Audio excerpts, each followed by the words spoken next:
My wife cheated with my brother, and our child wasn't mine. After inheriting $3.2 million and our parents disowning him, he's trying to come back.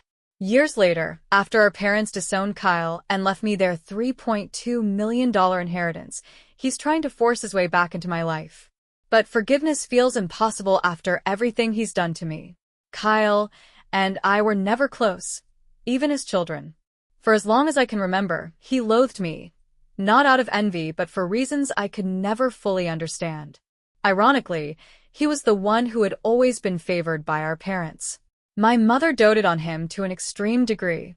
She cooked his meals, did his laundry, and even asked me to help him with his schoolwork. I was expected to assist him without question because he was family. Yet, Kyle never extended the same courtesy to me. He only approached me when he needed something, never offering help in return. I was a quiet, introverted child who enjoyed studying and keeping to myself. Kyle, on the other hand, was loud, boisterous, and outgoing, much like our father. While I valued honesty and often spoke my mind, my mom seemed to view my bluntness as a flaw. Perhaps that was why she lavished so much attention on Kyle. He was charming, playful, and everything I wasn't. It wasn't long before it became clear that Kyle was the golden boy of the family, and I was an afterthought. At first, I didn't mind this dynamic. I had grown accustomed to being self-sufficient and didn't crave the constant validation Kyle received. But as we grew older, Kyle's favoritism became toxic.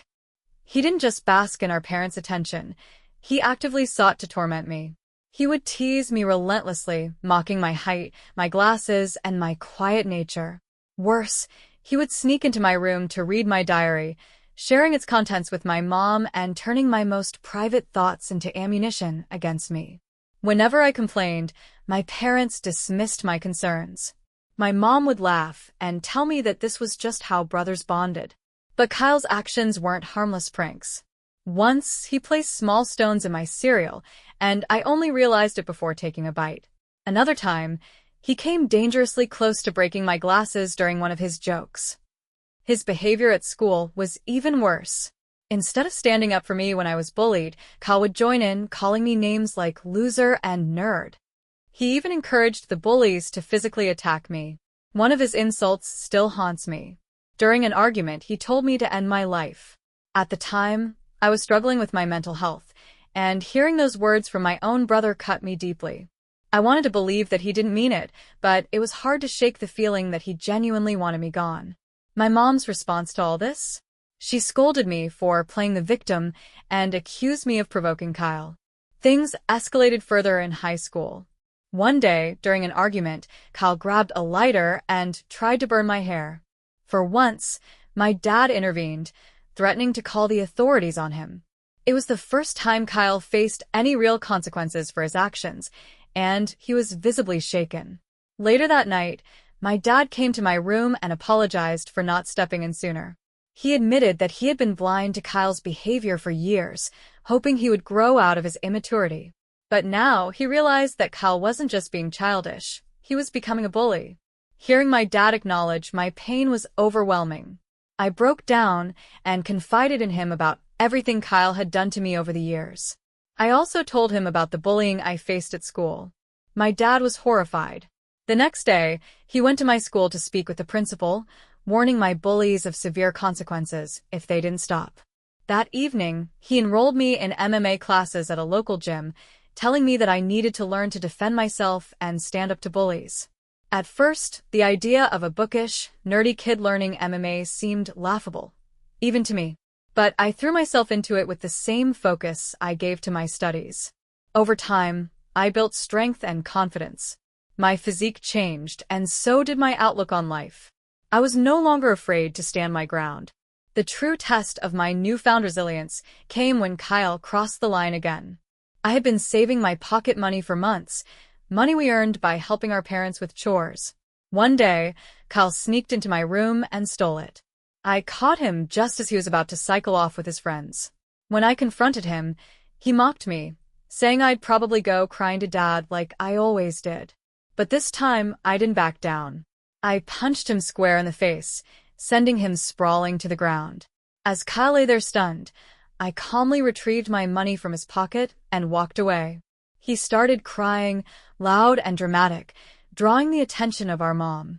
She rushed outside, cradling Kyle like he was the victim, and scolded me for my behavior. She accused me of being a bad role model and berated me for not setting a better example. Kyle, still sobbing, smirked behind her back, clearly enjoying my reprimand. Later, my mom complained to my dad about my actions, insisting that I needed to be controlled. But for once, I didn't feel guilty. For the first time in my life, I had stood up to Kyle, and it felt liberating. I knew that moment marked the beginning of a new chapter for me. Little did I know, the worst betrayals were yet to come. My dad, usually reserved and composed, demanded that Kyle and I explain ourselves after the incident where I punched him for stealing my hard-earned money. I told my side of the story, detailing how I had saved that money through chores and personal sacrifices, only for Kyle to think it was his for the taking. Kyle, in his usual entitled manner, tried to justify his actions, claiming he needed the money for a date and insisting that as his older brother, it was my responsibility to help him. Dad, however, was having none of it.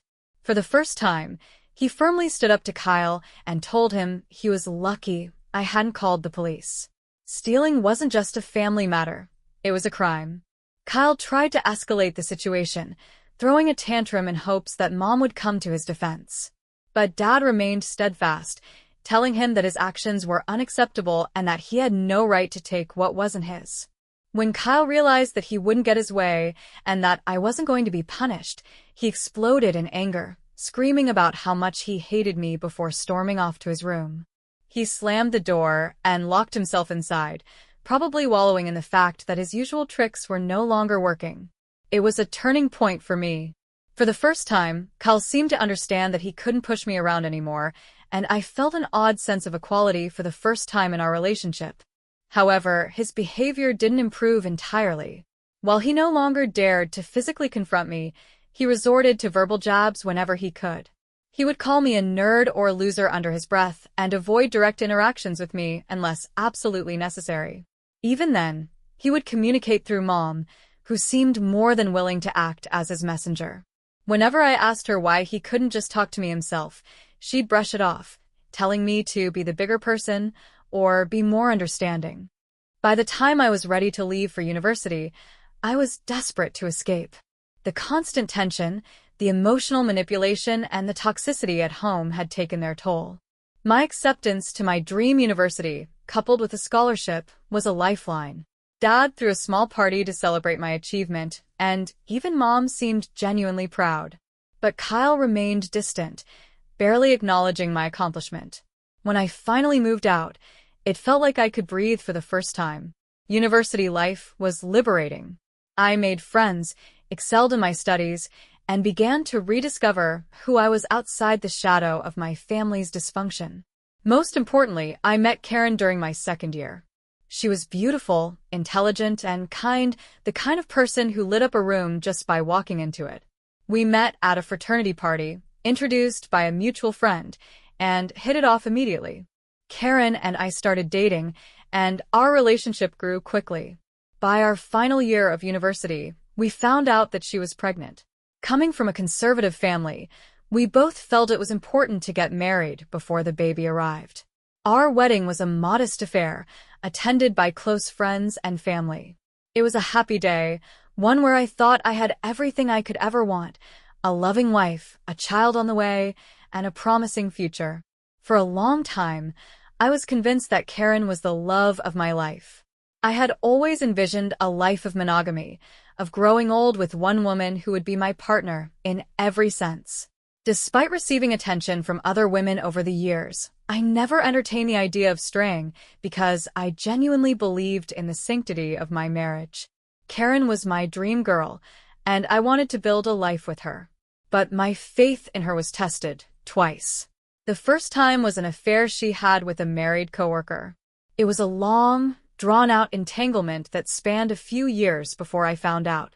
The second time was a fling with an ex-boyfriend during a trip to visit her family in another state.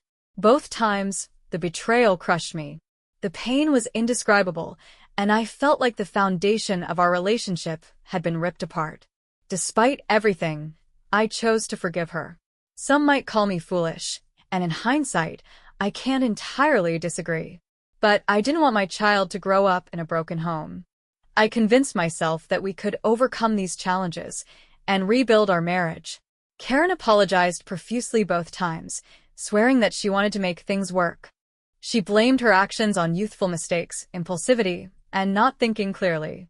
For a while, it seemed like things were improving. I could never fully trust her again, but I tried my best to move past it. I reasoned that if I had chosen to forgive her, I had to give her a fair chance to prove she was committed to our marriage. We worked through counseling, and I focused on being the best husband and father I could be. 5 years passed since the second affair, and I felt that I had made the right decision to stay. While there were moments of doubt, I convinced myself that Karen and I were stronger for having overcome those dark times. Little did I know, the worst betrayal was still to come. Karen's confession left me utterly shattered. The magnitude of her betrayal and the revelation of her continued affair with Kyle was incomprehensible. She explained, with what seemed like a twisted justification, that she had stayed married to me because I was dependable, a good father, and the more stable of the two brothers. Her reasoning felt like salt in an already gaping wound. The woman I had built my life around, the mother of the child I had loved unconditionally, had used me as a backup plan. And Kyle, my own brother, had been complicit in this long-standing deception. My heart ached, not just for myself, but for the son I had raised as my own, who might not even be biologically mine. Karen's excuses only deepened my pain. She claimed that her connection with Kyle was purely physical, while her affection for me was rooted in respect and stability. It felt like a cruel, twisted attempt to justify her actions and manipulate me into forgiving her again. But this time, there was no forgiveness left in me. In the days that followed, I grappled with how to move forward. The first step was to find the truth about my son. I scheduled a paternity test, dreading what the results might reveal, but knowing I needed clarity to make any decisions. The waiting period was agonizing, filled with sleepless nights and countless moments of doubt and heartbreak.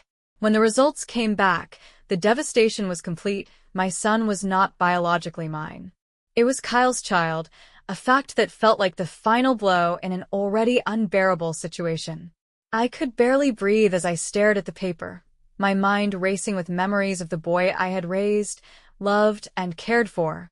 My bond with him felt unshakable, but the knowledge of his parentage made everything feel tainted. I confronted Karen with the results, and her reaction was as detached as before. She apologized but reiterated that she hoped we could still move forward as a family. Her audacity was infuriating. It was clear that she expected me to swallow my pride and continue playing the role of husband and father, as though nothing had changed. The confrontation with Kyle was even more volatile. I called him, demanding that he meet me in person. When we sat down, the smug look on his face was almost too much to bear. He didn't deny anything. In fact, he seemed almost proud of what he had done. He accused me of always trying to be the perfect son, claiming that this was just karma for years of favoritism from Dad. His words were dripping with venom, and it became clear that his actions were as much about hurting me as they were about his so-called connection with Karen. Kyle's lack of remorse was the final straw. I left the meeting determined to sever all ties with him, not just for my own sanity, but to protect myself from further betrayal. When I informed my parents about everything, their reactions were a mix of shock and fury. Dad, who had always been firm but fair, disowned Kyle on the spot. Mom, despite her history of enabling him, couldn't defend his actions this time. They both stood by me, a rare moment of unity that brought some small comfort. Legally, I filed for divorce immediately. The process was grueling, but I was resolute in my decision. Karen tried to negotiate terms that would allow her to maintain some semblance of a family unit, but I refused. My lawyer ensured that I would retain full custody of my assets, and I made it clear that I would not be financially supporting her or the child after the divorce was finalized. As for my son, the decision was more complex. I loved him deeply, but every time I looked at him, I was reminded of the betrayal that had torn my life apart. After much soul-searching and conversations with my therapist, I decided to step back from his life. It was the hardest decision I had ever made, but I knew I couldn't provide him with the love and stability he deserved while grappling with my own unresolved pain. In the months following the divorce, I focused on rebuilding my life. I moved to a new city, started therapy, and leaned heavily on the support of my friends and family. Kyle, meanwhile, faced the consequences of his actions. Our parents disowned him entirely, and he quickly burned through his social circle with his toxic behavior. Karen's life didn't fare much better. She struggled financially and socially without my support, and her relationship with Kyle quickly fell apart under the strain of reality. One day, out of the blue, Kyle reached out to me. He apologized for everything, claiming that he wanted to make amends and rebuild our relationship. But his words felt hollow. He was the architect of my pain, and I couldn't trust him to ever truly change. I ignored his message, choosing instead to focus on the life I was slowly rebuilding. One day, Karen claimed she had stayed with me all this time because she didn't know how to stop her mistakes, but her words felt hollow. I calmly told Karen I appreciated her honesty, but I was leaving. Her demeanor shifted immediately. She started crying, begging for forgiveness, and claiming I should at least be angry, that I should fight for her. Instead, I quietly walked to my closet, packed some clothes, and ignored her pleas. She argued that if I truly loved her, I should try to save our marriage because mistakes happen, even in the best relationships. When it became clear I wasn't responding, she tried a different angle, insisting that a divorce would destroy our child's life and that kids need to grow up in a complete family. I reminded her that I might not even be his father, and those words seemed to pierce her, reducing her to sobs. She began accusing me of being heartless, questioning how I could abandon her and the child I had raised since birth. But her guilt-tripping fell on deaf ears. In hindsight, maybe it was my fault for allowing so much to slide over the years. I had loved Karen, but it felt like that love had been more about preserving the family I thought we had than genuine affection. As much as she pleaded, I knew I couldn't stay. Trust had been shattered, and I didn't have the energy to repair it. Even if I forgave her, the image of her betrayal, especially with my own brother, would never leave me. I walked out that evening, leaving her crying on the doorstep, and checked into a hotel. The next morning, I went to my parents' house and laid everything bare. I told them about Karen's years-long affair with Kyle, how he was potentially the father of the child I had raised, and how I had no intention of going back. My father listened intently, his face hardening with every word. My mother, true to her protective nature, initially denied it. She claimed Kyle could never do such a thing to his own brother. Determined to prove the truth, I asked them to stay quiet while I called Kyle in front of them. I wanted him to think it was a private conversation, so he'd lower his guard. When Kyle answered, I wasted no time confronting him. At first, he vehemently denied everything, swearing up and down it wasn't true. But when I mentioned Karen had confessed, his tone changed. He started blaming Karen, calling her names, and claiming she had seduced him. When I pressed him further, he arrogantly declared it wasn't his fault if women found him more attractive and that he was the better-looking brother. The arrogance in his voice was infuriating, but I kept my composure and told him I would expose him to everyone. Kyle scoffed, mocking me, saying no one would believe me because he was the golden child. I couldn't help but laugh at his misplaced confidence. Then, I revealed that our parents were listening to everything. The silence on the other end was deafening before Kyle stammered, trying to backtrack and justify himself. My mother, in shock, demanded an explanation. Kyle struggled, blaming Karen, claiming she had initiated everything. But for the first time, my mother wasn't buying it. Her disappointment was written all over her face. My father, who rarely expressed strong emotions, took the phone from me. His voice was cold, filled with anger and disappointment. He laid into Kyle, calling his actions a betrayal not just of me, but of the entire family. My father, once Kyle's strongest defender, told him he had failed every value their family stood for. He announced that Kyle would no longer have access to the college fund they had set up for him or any financial support. "If you think it's impressive to destroy your brother's life," my father said, "then you can see how far you get on your own without my money." Kyle, stunned by the repercussions, tried to protest, but my father ended the call without another word. My mother turned to me, tears in her eyes, and hugged me tightly. For the first time in years, I felt genuine support from her. She apologized for not believing me all those years, for not seeing the harm Kyle had caused. It was a bittersweet moment, but it was clear she now understood the damage that had been done. My father helped me find a lawyer to start divorce proceedings. Karen and her lawyer tried to fight dirty, demanding alimony since I earned more. But her affair with Kyle worked heavily in my favor. During the process, we conducted a paternity test, and the results confirmed my deepest fears. Kyle was indeed the father of the child. She stayed with me all those years, claiming it was a mistake. She didn't know how to stop. I listened without emotion and calmly told her I appreciated her honesty, but was leaving. Karen broke into tears, pleading for forgiveness, saying she expected me to yell or fight for her, not remain so composed. I stayed silent, walking to the closet to pack some clothes. Her desperation grew as she begged me to stay, arguing that mistakes happen in every marriage and that, if I loved her, I would fight to save us. When I continued to ignore her, she shifted tactics, invoking our son. She insisted that divorce would destroy him, that children deserve a stable home, and that I shouldn't punish him for her actions. I reminded her coldly that I might not even be his father. That comment shattered her.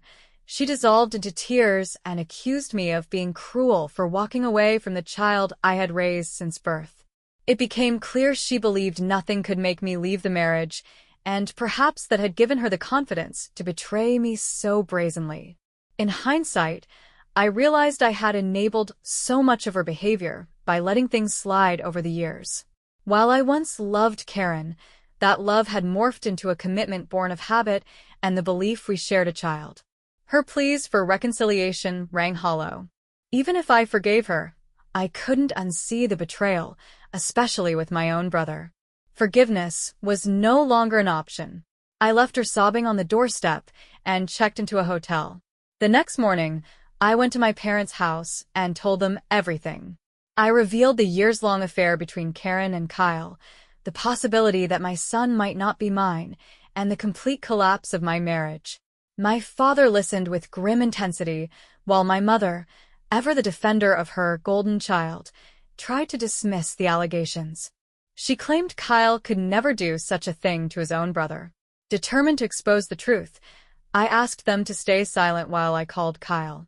I wanted him to believe it was a private conversation. When he picked up, I confronted him about the affair. At first, he denied it vehemently, but when I mentioned Karen's confession, his tone changed. He shifted the blame to Karen, calling her manipulative and claiming she seduced him.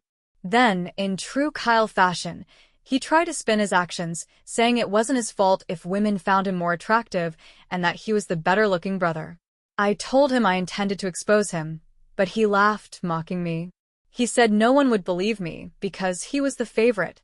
Little did he know our parents were listening. When I revealed this, the smugness in his voice vanished. My mother, in shock, demanded an explanation. Kyle stuttered and tried to deflect blame, but for the first time, my mother wasn't buying it. Her disappointment was palpable. My father, who rarely showed strong emotions, took the phone and let Kyle have it. His voice was calm but laced with fury as he outlined the magnitude of Kyle's betrayal, not just of me, but of the entire family. He declared that Kyle would face real consequences for the first time in his life. Effective immediately, Kyle was cut off financially. His college fund was revoked, and my father made it clear Kyle was on his own. Kyle tried to protest, but my father ended the call. My mother, tearful, hugged me and apologized for not believing me all those years. It was a bittersweet moment, validation, but at such a high cost. My father then helped me find a lawyer, and the divorce proceedings began. Karen's lawyer tried to secure alimony, arguing that I earned more, but the affair worked heavily in my favor. The paternity test confirmed what I had dreaded. Kyle was indeed the father of the child I had raised. The news broke me in ways I hadn't expected. The boy I thought of as my son was not mine, and the family I had poured my heart into was a lie. Karen begged me to remain in the child's life, insisting he was innocent in all of this. But every time I looked at him, I saw Kyle. It was too painful. After the divorce was finalized, I moved into my own apartment, a bachelor pad for the first time in my adult life. It was surreal but liberating. 2 weeks later, my father informed me he planned to revise his will to ensure Kyle received nothing. He wanted to leave his entire estate to me, except for a symbolic $1 to Kyle, to prevent any legal challenges. My father was resolute, and my mother, though visibly torn, didn't object.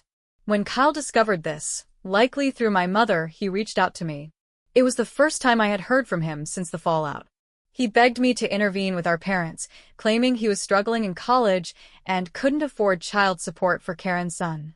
He pleaded for a fresh start, insisting he needed my help.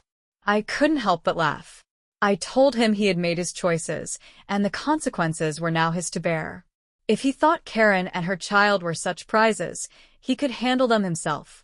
He accused me of being unfair, but I reminded him I had already divorced Karen. Now it was his responsibility. Kyle began to cry, claiming everyone had turned against him. While part of me felt a flicker of pity, I knew I couldn't let him manipulate me again. I told Kyle we were done, and to never contact me again. The conversation replayed in my head for days. While I hated him for what he had done, hearing him cry was jarring. For a moment, I questioned if I should talk to my parents on his behalf. But ultimately, I knew he had brought this upon himself. The last I heard, Kyle had dropped out of college and was living with Karen. They were raising the child together, and he had taken a job as a part-time mechanic. Meanwhile, I've been focusing on rebuilding my life. Therapy has helped, and I've started to enjoy my newfound independence. Though the wounds are still fresh, I'm determined to move forward and leave the past behind.